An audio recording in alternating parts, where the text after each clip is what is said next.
Good morning. You're watching the Daily Roar for Monday, February 8th. I'm Valentino. And I'm Sam. Please stand for the Pledge of Allegiance. I pledge allegiance to the flag of the United States of America and to the republic for which it stands, one nation, under God, indivisible, with liberty and justice for all. That platform outside of the 400 building will soon be put to good use.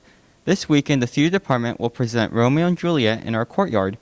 COVID-19 has drastically limited the number of attendees to the public shows. The shows are running around 2 hours and 10 minutes. Howdy, everybody, and welcome back to This Week in History. On February 8th, 1974, 3 U.S. astronauts returned to Earth after 85 days on board the U.S. space station Skylab. On February 9th, 1971, pitcher Satchel Paige became the first African-American nominated to the Baseball Hall of Fame. On the 10th of February in 1996, world chess champion Garry Kasparov lost the first game of a 6-game match to a computer named Deep Blue. In 1990, on the 11th of February, Nelson Mandela, leader of the movement to end apartheid in South Africa, is released from prison after 27 years. And finally, on February 12th in 1909, the NAACP was founded on the 100th birthday of Abraham Lincoln. That's it for This Week in History. Have a great week and be excellent to each other. See you next week. Here's another quick look at why the month of February is dedicated to African American history. On the list of history's great explorers, too often the names of black men and women have gone missing. In 1528, an African named Esteban was brought to Florida as a slave by Spanish conquistadors.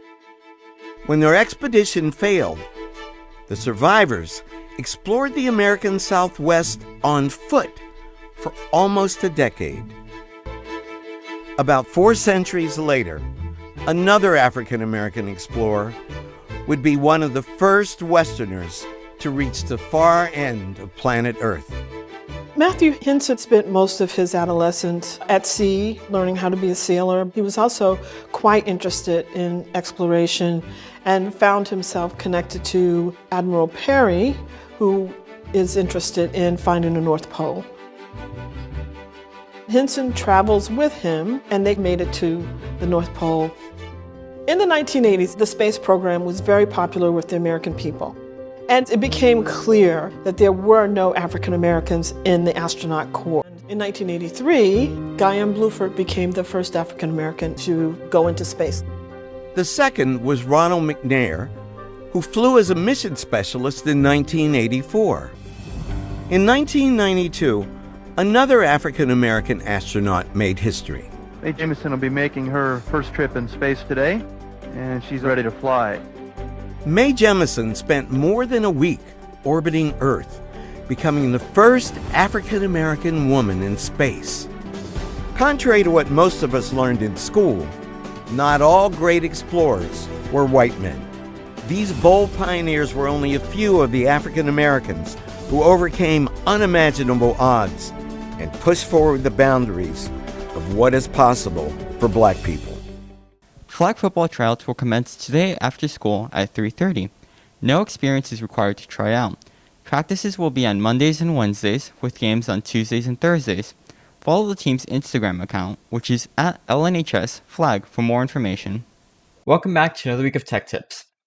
Have you ever had an issue where you just have too many tabs open at the same time and it's really unorganized, but you need to keep all your tabs open in order to complete your assignments later on through the day? Well, did you know that Google has a feature where you can group your tabs together so you can give them labels, as you can see up here, but when you select them, you can minimize all the tabs within that group to help it become a lot easier to see what you're working on? Well, this week on Tech Tips, I'll be showing you how to make the groups. All you have to do is right-click on the tab that you want to create a group on. You'll click on Add Tab to Group. You can create a new group, or you can add it to an existing group. So in this case, I'm creating a new group, and I'm going to call this one Digital Design. Once you've created the name for your group, all you have to do is select a color. You don't have to, but personally, I'm just going to select purple. And in this case, I want to add the tab right next to it. All I have to do is right-click on it. I add the tab to the group.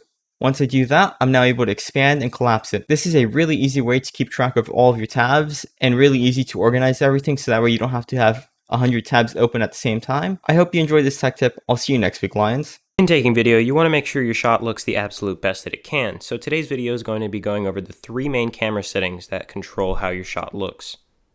For starters, aperture controls how open the lens actually is and how much light is let onto the camera sensor. It controls the brightness of the shot as well as the depth of field, which is seen here.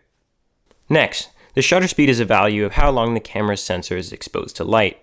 Having a faster shutter speed helps in situations where you have a fast-moving subject, whereas a slower shutter speed helps in low-light situations as the camera sensor is exposed to more light for longer.